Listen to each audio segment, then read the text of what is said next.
કેન્દ્રીય ગૃહમંત્રી અમિત શાહે સંસદીય કાર્યવાહીમાં વિરોધ પક્ષના નેતાઓની સક્રિયતા અંગે આંકડાકીય વિગતો રજૂ કરતા રાહુલ ગાંધીની હાજરી પર આકરા પ્રહાર.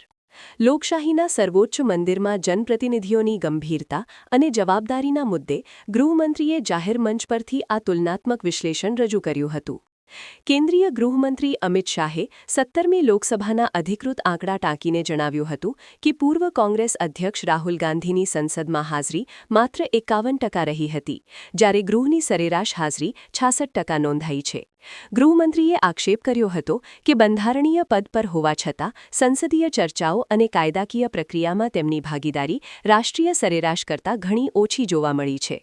આ વિગતો દ્વારા તેમણે વિપક્ષી નેતૃત્વની કાર્યશૈલી અને સંસદ પ્રત્યેના તેમના અભિગમ સામે ગંભીર પ્રશ્નાર્થચિહ્નો ઊભા કર્યા છે. વધુમાં ગૃહમંત્રીએ 16મી લોકસભાના આંકડાકીય પુરાવા રજૂ કરતા સ્પષ્ટ કર્યું હતું કે તે સમયે પણ રાહુલ ગાંધીની હાજરી માત્ર 52% હતી, જેની સામે ગૃહની કુલ સરેરાશ 80% જેટલી ઊંચી રહી હતી.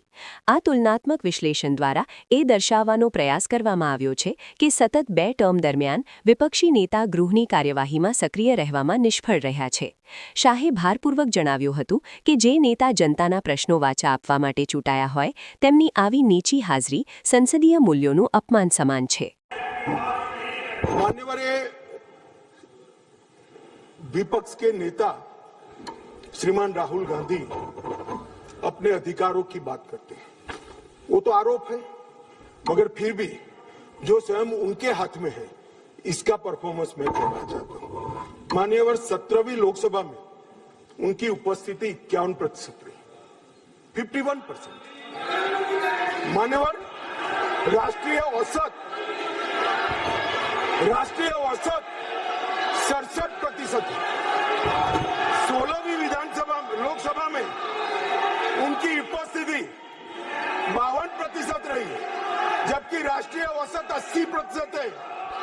और 15वीं लोकसभा में उनकी उपस्थिति 43% रही, जबकि राष्ट्रीय औसत 76% है.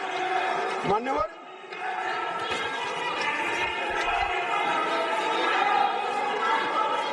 ये तो सब ऑन रिकॉर्ड है ना.